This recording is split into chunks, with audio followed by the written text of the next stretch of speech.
बहुत गुनाह हो गया। आप हिंदू हो क्या? अगर हिंदू हो तो उन्होंने मारा और मुस्लिम को नहीं मारा। देश अब सच में जानना चाहता है कि इतना महंगा शेर पालने के बाद भी देशवासियों की हत्या कैसे हो गई। 1,80,000 Who did it?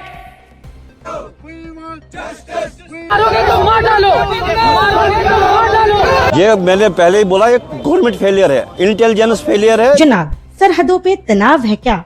जरा पता तो करो, चुनाव है क्या? ये जो खौफ फैला है दोनों समतों में, तीसरे समते का दबाव है क्या? कल का दिन भारत के इतिहास में एक शर्मनाक, एक अफसोस भरा दिन था। आज मेरे द्वारा ये पहना गया काला लिबास उसी अफसोस का, उसी शोक का प्रतीक है। विबी न्यूज में आप सभी का स्वागत है। मैं हूँ मारिया।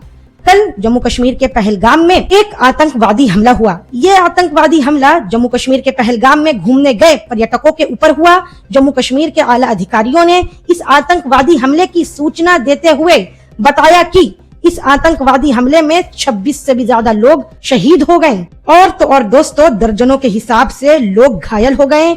दोस्तों, घायलों को इलाज के लिए अनंतनाग के सरकारी मेडिकल कॉलेज में भर्ती कराया गया है। जिस वक्त पहलगाम में ये हमला हुआ तो पर्यटकों के बीच में अफरा तफरी का माहौल हो गया और तो और दोस्तों पर्यटक चीख और पुकार के साथ अपनी जान बचाने के लिए इधर उधर भागने लगे। जनाब, ये हमला उस वक्त हुआ है कि जिस वक्त जम्मू कश्मीर में टूरिस्ट सीजन अपने चरम सीमा पे है। खैर दोस्तों, हिंदुस्तान के वजीर आजम श्री नरेंद्र मोदी जी इस आतंकी हमले के वक्त सऊदी अरब के दौरे पे थे। जैसे ही दोस्तों हिंदुस्तान के वजीर आजम श्री नरेंद्र मोदी जी को लगी तो श्री नरेंद्र मोदी जी ने अपने सऊदी अरब के दौरे को स्थगित करके वापस भारत लौट आए और तो और दोस्तों इस आतंकी हमले की श्री नरेंद्र मोदी जी ने कड़ी निंदा की है। वहीं दूसरी ओर दोस्तों जम्मू कश्मीर के मुख्यमंत्री उमर अब्दुल्ला ने भी कड़ी निंदा की है। हिंदुस्तान के केंद्रीय गृह मंत्री अमित शाह जी को जैसे ही इस आतंकवादी हमले की खबर लगी तो वो तुरंत जम्मू कश्मीर के दौरे के लिए रवाना हो गए। दोस्तों, इस आतंकी हमले में इंडियन नेवी के एक लेफ्टिनेंट कमांडर, एक आईबी ऑफिसर सहित 2 विदेशी नागरिक तथा 26 लोगों ने अपनी जान गंवा दी। बताया यह जा रहा है कि दोस्तों तकरीबन 4 आतंकवादियों ने इस आतंकवादी हमले को पहलगाम के पर्यटकों के ऊपर अंजाम दिया। दोस्तों तकरीबन 50 राउंड फायरिंग आतंकवादियों के द्वारा की गई पर्यटकों के ऊपर और तो और दोस्तों इस 50 राउंड फायरिंग में 26 लोगों की जान चली गई। जनाब, जैसे ही इस आतंकवादी हमले की खबर हिंदुस्तान के नागरिकों को लगी तो हिंदुस्तान के नागरिकों के बीच आक्रोश फैल गया और तो और दोस्तों हिंदुस्तान के नागरिकों के बीच शोक और अफसोस की लहर दौड़ गई। वहीं दूसरी ओर पहलगाम में हुए इस आतंकी हमले को लेकर पहलगाम के स्थानीय निवासियों ने रात के वक्त कैंडल मार्च निकालकर पीड़ितों तथा मरने वालों के लिए भारत सरकार से जस्टिस की मांग की।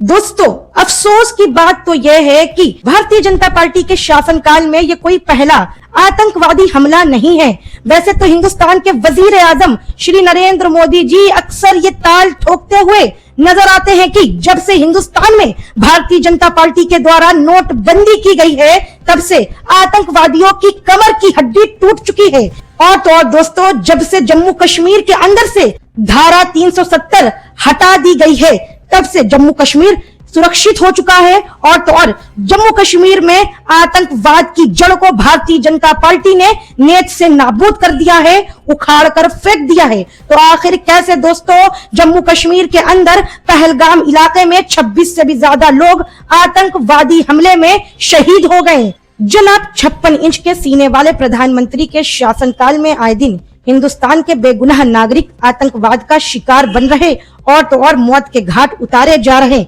डंकापति के शासनकाल की कुछ प्रमुख आतंकवादी घटनाओं से हम आपको एक बार फिर से रूबरू करवाते हैं। जैसे कि 18 सितंबर 2016 को उरी में हुआ एक आतंकवादी हमला जिसमें हिंदुस्तान के 16 जवान शहीद हो गए। पुलवामा अटैक तो आपको याद ही होगा जनाब, जब दोस्तों सीआरपीएफ के 40 जवान शहीद हो गए। 14 फरवरी 2019 के दिन हिंदुस्तान की 40 महिलाओं के मांग से सिंदूर मिट गया। एक आतंकवादी हमले के द्वारा, और ये आतंकवादी हमला भी डंकापति के शासनकाल में हुआ। दोस्तों, क्या आपको अमरनाथ यात्रा पे यात्रियों के ऊपर हुआ आतंकवादी हमला याद है? अगर नहीं याद है तो हम आपको याद दिला दे। 10 जुलाई 2017 को अमरनाथ यात्रा में जाने वाले यात्रियों के ऊपर एक आतंकवादी हमला हुआ। इस आतंकवादी हमले में 7 श्रद्धालु मौत के घाट उतार दिए गए आतंकवादियों के द्वारा, और 19 श्रद्धालु घायल हो गए। यही नहीं, अभी और सुनिए, पंजाब के पठानकोट का आतंकवादी हमला आपको याद ही होगा जनाब, जब हिंदुस्तान के 5 जवान शहीद हो गए।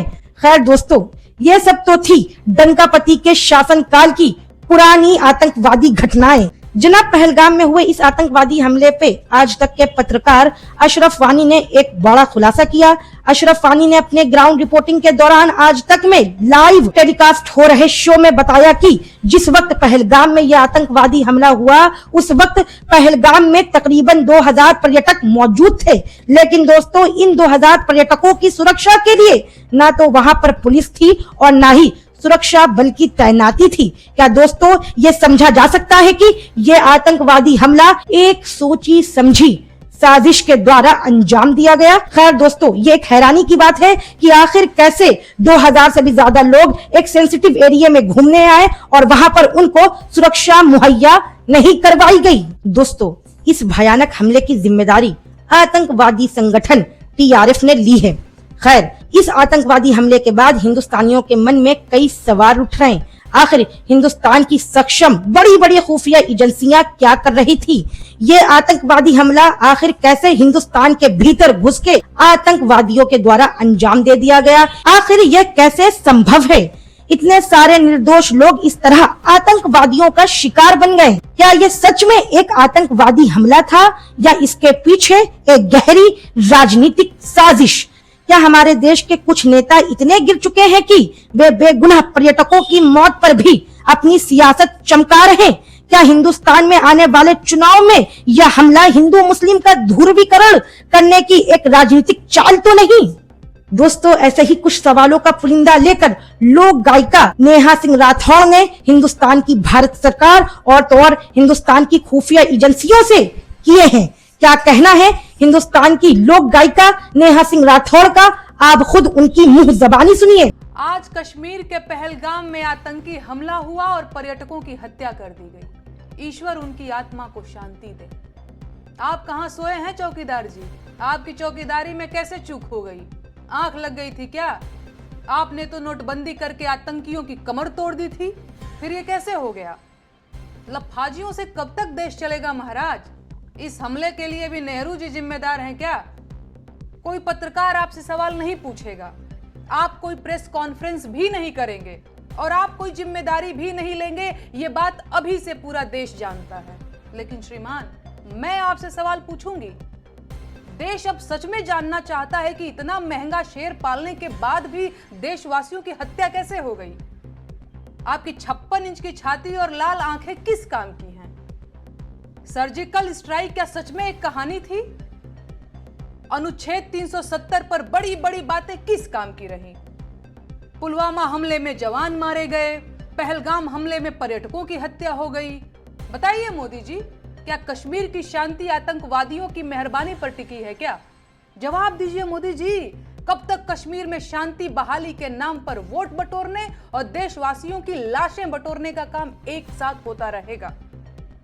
आपके प्रधानमंत्री बनने के बाद से देश में लाखों लोग मारे जा चुके हैं। कभी ऑक्सीजन की कमी से, कभी वैक्सीन के रिएक्शन से, कभी पुल गिरने से, तो कभी रेल दुर्घटनाओं और भगदड़ों में कुचलकर लाखों लोग अकाल मौत मारे गए। लेकिन आपने कभी कोई जिम्मेदारी नहीं ली। आप देशवासियों की मौतों की जिम्मेदारी कब लेंगे? आप अपनी चूक कब स्वीकार करेंगे? क्या देशवासियों का जीवन आपकी गलतियों पर न्यौछावर होने के लिए है? जवाब दीजिए मोदी जी, कब तक चुप्पी साधे रहेंगे? दोस्तों, भारत सरकार से लाइव टीवी शो में एक डिबेट के दौरान रिटायर्ड जनरल GD बख्शी ने भी तीखे सवाल पूछे। क्या कुछ कहना है रिटायर्ड जनरल GD बख्शी का? आप खुद उनकी मुंह जबानी सुनिए। Can I use your good offices to make a few appeals? Right? During COVID, this army For 3 years, there was no recruitment. Our forces were cut down by 1,80,000. Who did it? What about the threat assessment? You saved money. You saved money to get these people killed, damn you.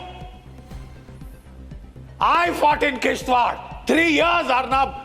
We had that area totally under control. Now that poor sector 9 sector RR, those boys are being asked to look after 2 sectors because somebody felt manpower is not needed. Damn you! It's needed if you want to fight in the mountains. It's needed if you want to fight the terrorists in hills and mountains and jungles. It is needed if you've got a Bangladesh pain in the neck now, in addition to China and Pakistan. Open the lines. Which genius chose to cut this army down? Which genius chose to cut the size of this army? For God's sake, smell the coffee. You've got wars coming, right? You might talk of Aman ki Asha. Shove it up where the sun don't shine. God damn you. You can't do this to us. You can't do this to our boys. Let them fight. Unloosen their damn hands. All right? Whatever you have to spend. जनाब, हम इस आतंकवादी हमले की कड़ी निंदा करते हैं और तो और दोस्तों, भारत सरकार से हम अनुरोध करते हैं कि पीड़ितों को इंसाफ दिलाया जाए और तो और आतंकवादियों को बख्शा ना जाए।